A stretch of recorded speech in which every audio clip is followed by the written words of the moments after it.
Salut à tous, aujourd'hui on est parti pour le 1083e épisode de l'After Zappimage. On va débuter avec une petite information qui concerne Lionel Messi. C'était il y a exactement 13 ans, jour pour jour, Léo Messi qui héritait du numéro 10 du côté de Barcelone. Le reste appartient évidemment à l'histoire. Ensuite on enchaîne évidemment avec le résultat du match aller de tour préliminaire de qualification à la Champions League pour l'AS Monaco. Les hommes du Rocher se déplaçaient hier en République tchèque pour affronter le Sparta Prague et l'ASM a pris une belle option sur la qualification. Monaco s'impose 2-0 à l'extérieur avec une ouverture du score signée Aurélien Tchouaméni à la suite d'un coup de pied arrêté. Et puis en seconde mi-temps, c'est Kevin Volland qui vient doubler la mise dans un match complètement maîtrisé par les Monégasques.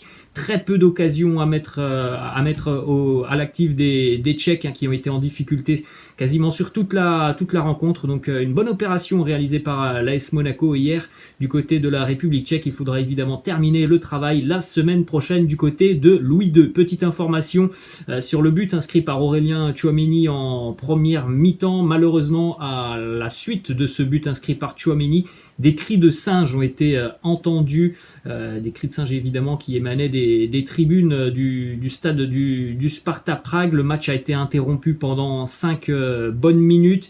Des messages ont été publiés sur les écrans dans le stade. Visiblement, il n'y a pas eu de récidive pendant cette rencontre. C'est pour ça que le match est allé à son terme. Mais encore une fois, c'est toujours très triste de voir ce genre de choses. Une déclaration de l'entraîneur de l'AS Monaco, Niko Kovac, qui nous dit « Nous avons gagné ».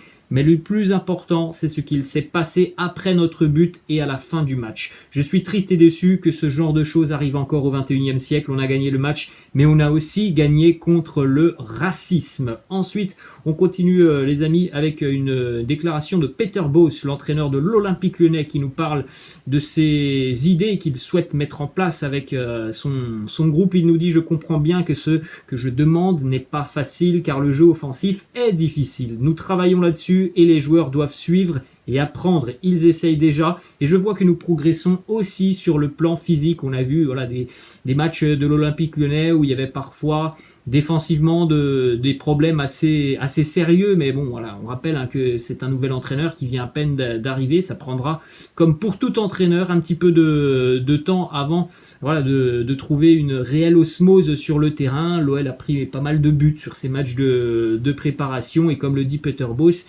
c'est une équipe qui sera résolument offensive parce que c'est tout simplement sa philosophie de jeu. Mais voilà, même s'il faut certainement être très très offensif et ça procure beaucoup de spectacles aux supporters, il faut aussi essayer de trouver un certain équilibre sur le terrain. Ensuite, une information qui concerne un joueur de l'Olympique Lyonnais qui ne continuera pas avec l'OL cette saison puisque Peter Bosz ne comptait pas sur lui. Youssouf Koné est prêté 1 an sans option d'achat du côté de Troyes où il aura évidemment certainement beaucoup plus de temps de jeu avec les Stacks qui est promu en Ligue 1. Information aussi qui concerne le gardien camerounais André Onana qui ne devrait finalement pas s'engager avec l'Olympique Lyonnais puisqu'il souhaite maintenant signer libre en hiver dans un club qui lui permettra aussi d'avoir vraisemblablement une jolie prime à la signature. Donc pour le moment, voilà, il ne signera pas du côté de l'Olympique Lyonnais. Peut-être que l'OL retentera sa chance sur le mercato hivernal. En tout cas, c'est compliqué sur ce mercato et il ne devrait donc pas venir renforcer les rangs de l'Olympique Lyonnais. Ensuite, on prend la direction de Marseille avec une petite image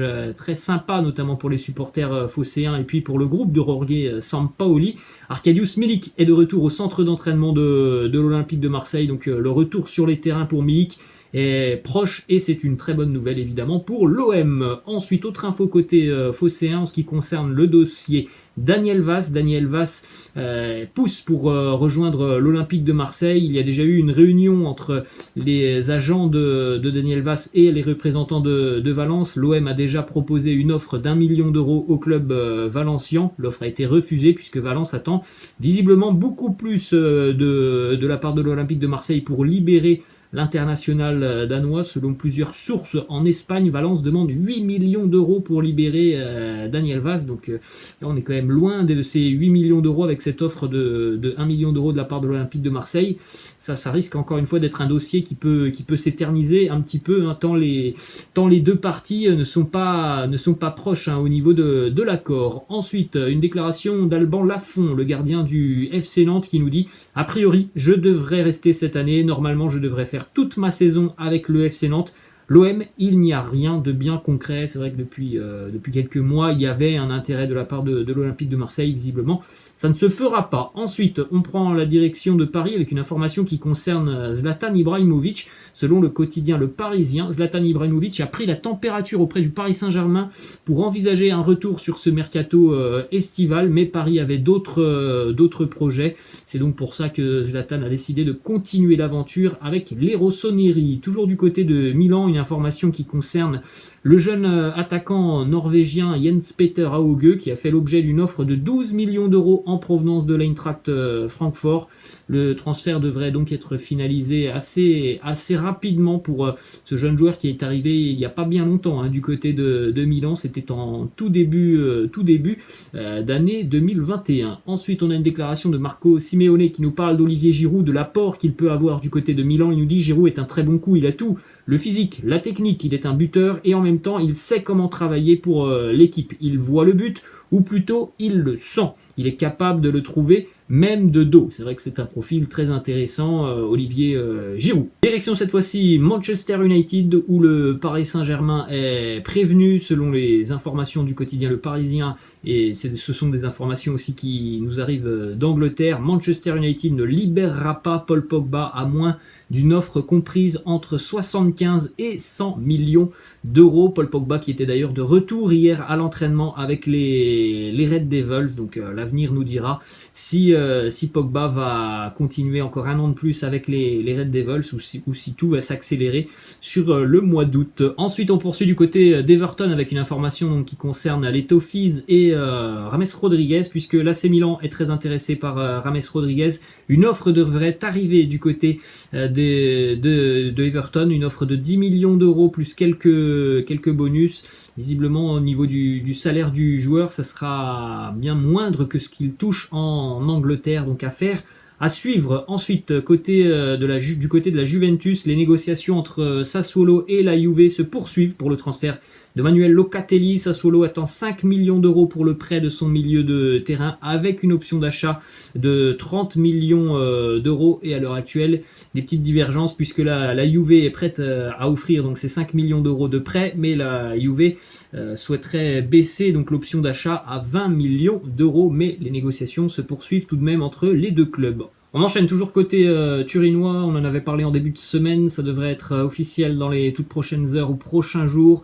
Merih Demiral, le défenseur turc de la Juve, devrait s'engager avec une option d'achat non obligatoire du côté de l'Atalanta Bergame, puisqu'on en a parlé aussi depuis quelques jours maintenant.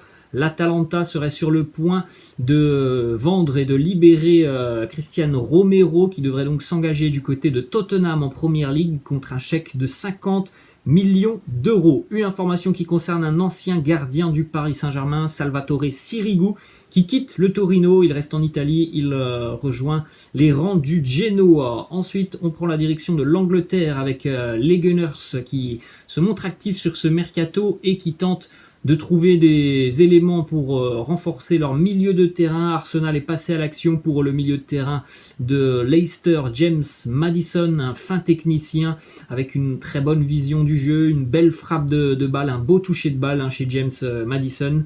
Les Gunners sont déjà proposés aux joueurs, en plus d'une certaine somme, un joli contrat. Pour le moment, l'indemnité de transfert qui a été transmise par les Gunners à Leicester n'a pas été communiquée, mais il semblerait que ça soit une belle somme. Ensuite, une information qui concerne Joe Hart, ancien gardien de la sélection anglaise. Eh bien, Joe Hart s'est engagé du côté du Celtic Glasgow. Il évoluait à Tottenham où évidemment il avait que très peu de temps de jeu. poursuit du côté de Manchester United avec une information qui concerne Erling Haaland, puisque du côté des Red Devils, la direction des Red Devils croit en Ole Gunnar Solskjaer pour convaincre Erling Haaland de s'engager avec Manchester United l'été prochain. Alors il faut savoir que dans le contrat de Erling Haaland, dans quelques mois, il y aura une clause qui sera donc officielle, et cette clause, ça sera seulement 75 millions d'euros pour acheter tout simplement les services de Erling Haaland. Donc c'est aussi certainement pour ça que il y a certains clubs du côté notamment de l'Espagne, on peut penser au Real, il y en a d'autres qui ne vont pas forcément aller sur le dossier Haaland cet été parce que cette clause, elle n'est pas encore entrée en vigueur, mais par exemple l'année prochaine, voilà, pour libérer Erling Haaland, si jamais il n'y a pas de prolongation ou s'il n'y a pas de changement dans la clause de son contrat, bien l'année prochaine, Haaland, ça sera seulement 75 millions d'euros, et évidemment l'entraîneur norvégien va tenter aussi de faire venir le joueur. Ensuite, direction le Bayern Munich, on en avait parlé hier, c'est officiel, Joshua Zirkzee est prêté du côté de Anderlecht en Belgique.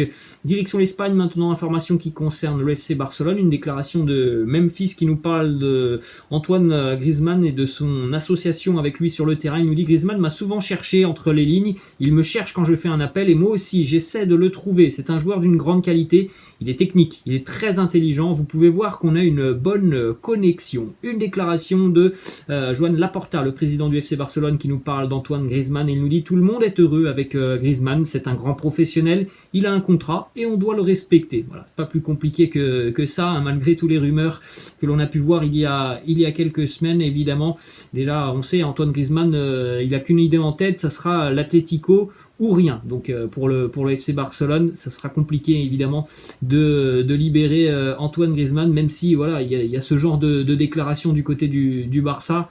On peut bien comprendre que le Barça aurait souhaité se libérer de Griezmann il y a quelques semaines, mais c'est pas aussi simple que ça quand il y a un contrat et qui est déjà en cours. Ensuite, une déclaration de Joan Laporta sur le dossier Ilex Moriba. Il nous dit: Moriba, c'est un joueur formé au club qui profite qu'il ne lui reste plus qu'un an de contrat pour forcer cette situation. Ça ne peut pas arriver, nous ne l'acceptons pas, on ne va pas mettre en valeur un joueur pour qu'il s'en aille gratuitement dans un autre club. Donc voilà, c'est très très tendu entre le Barça et Ilex Moriba. Pourtant, la semaine dernière, il y avait eu des avancées plutôt positives dans ce dossier de la prolongation de contrat. Là, du côté du Barça, on est assez énervé et on ne veut pas céder tout simplement aux demandes des représentants du jeune Ilex Moriba. Une information qui concerne Ousmane Dembélé, qui serait en passe de renouveler son contrat avec le Barça, puisque du côté de Barcelone, c'est vrai qu'il y a pas mal de situations où on a des gros points d'interrogation. On ne sait pas si les joueurs vont continuer ou pas,